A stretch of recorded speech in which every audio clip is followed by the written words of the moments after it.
Na aula de hoje, iremos falar um pouco sobre o equilíbrio da solubilidade. Mas o que é a solubilidade? O que significa? Vamos lá então conhecer um pouco sobre a solubilidade e os eventos que interferem em tal. A solubilidade pode ser conceituada como a capacidade de uma substância de se dissolver em outra. Contudo, em se tratando de dissolução, existe uma quantidade limite de dada substância consegue se dissolver em um determinado volume de solvente. Assim, a dissolução de um sólido em um líquido é limitada. Este evento é conhecido como solubilidade. Um exemplo simples para começarmos a situar o que é a solubilidade é quando preparamos um suco. Ao acrescentarmos uma colher de açúcar no copo, percebemos que ele desaparece. É importante também ressaltar sobre a temperatura, que falaremos posteriormente, mas que ela interfere na capacidade de dissolução de um solvente com relação a um certo soluto. Dessa forma, a cada temperatura teremos um determinado valor para a solubilidade. Vejamos, na tabela, a observação da variação da solubilidade do cloreto de potássio a diferentes temperaturas. Observe que com o aumento da temperatura também há um aumento na solubilidade. Agora que já compreendemos um pouco mais do que se trata a solubilidade, vamos destrinchar este conteúdo, começando pela classificação das soluções em relação à capacidade de solubilidade. Vejamos. As soluções podem ser insaturadas, saturadas ou supersaturadas. A solução insaturada é aquela que contém quantidade de soluto inferior à capacidade máxima de dissolução do solvente, sendo, portanto, capaz de dissolver nova adição de soluto. Vejamos no exemplo abaixo, onde 15 gramas de cloreto de sódio, o nosso conhecido sal, é dissolvido em 100 gramas de água a 20 graus Celsius. Observamos que a quantidade de soluto é totalmente dissolvida. Já a solução saturada é aquela que contém a máxima quantidade de soluto dissolvido em um dado volume de solvente e a uma certa temperatura. Vale-se ressaltar que ela não é capaz de dissolver nova adição de soluto.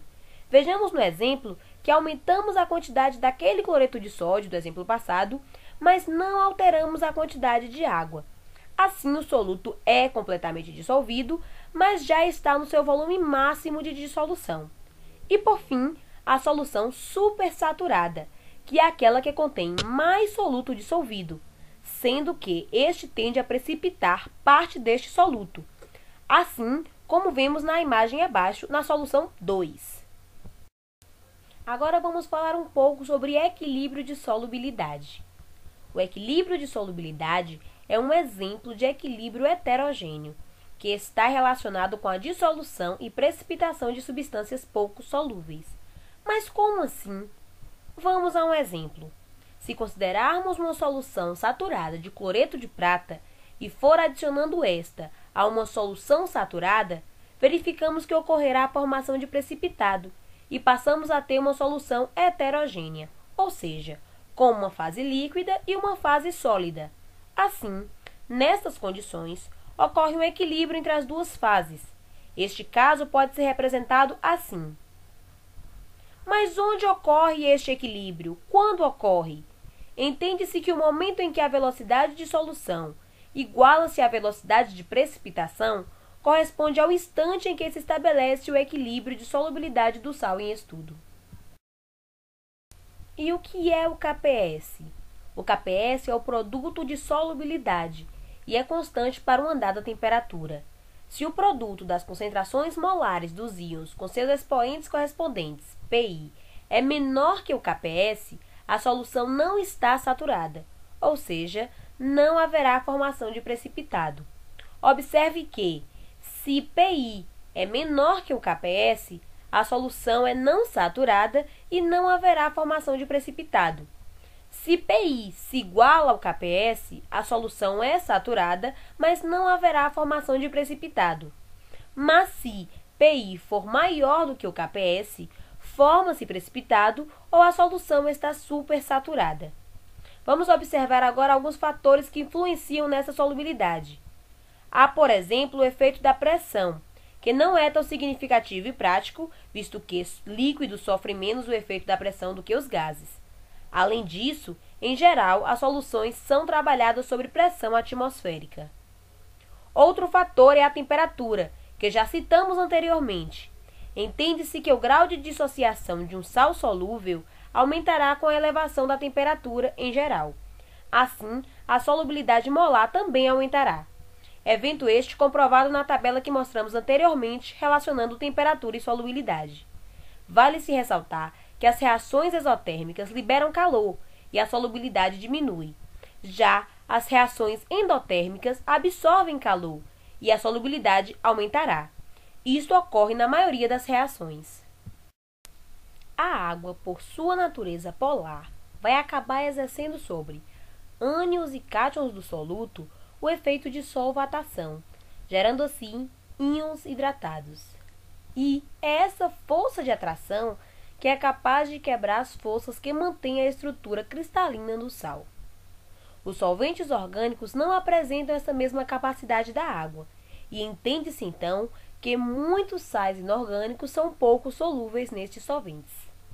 O pH também influencia na solubilidade. Observa-se, por exemplo, que os precipitados que contêm ânions do tipo base conjugada de um ácido fraco são mais solúveis em pH mais baixo. E o efeito do íon comum? Esse é responsável pela redução da solubilidade de um precipitado iônico quando um composto solúvel contendo um dos íons do precipitado é adicionado à solução que está em equilíbrio com o precipitado. No caso do efeito do íon comum, a concentração de um dado íon em uma reação iônica pode ser aumentada pela adição de um composto que produz aquele íon por dissociação. Em um caso, temos que, se a concentração total do íon comum for apenas um pouco maior do que a proveniente apenas do composto original, o efeito será pequeno. Mas se a concentração do íon comum for muito aumentada, exemplo pela adição de um sal completamente dissociado, o efeito será muito grande. Outro efeito que afeta a solubilidade é o efeito do íon estranho, onde a presença de um íon estranho aumenta a solubilidade do precipitado, mas este aumento é geralmente muito pequeno, a menos que ocorra uma reação química como a formação de um complexo ou uma reação ácido-base entre o precipitado e o íon estranho, quando então o aumento da solubilidade é mais pronunciado. Enfim, espero que vocês tenham compreendido um pouco mais sobre a questão da solubilidade. Obrigada, bons estudos!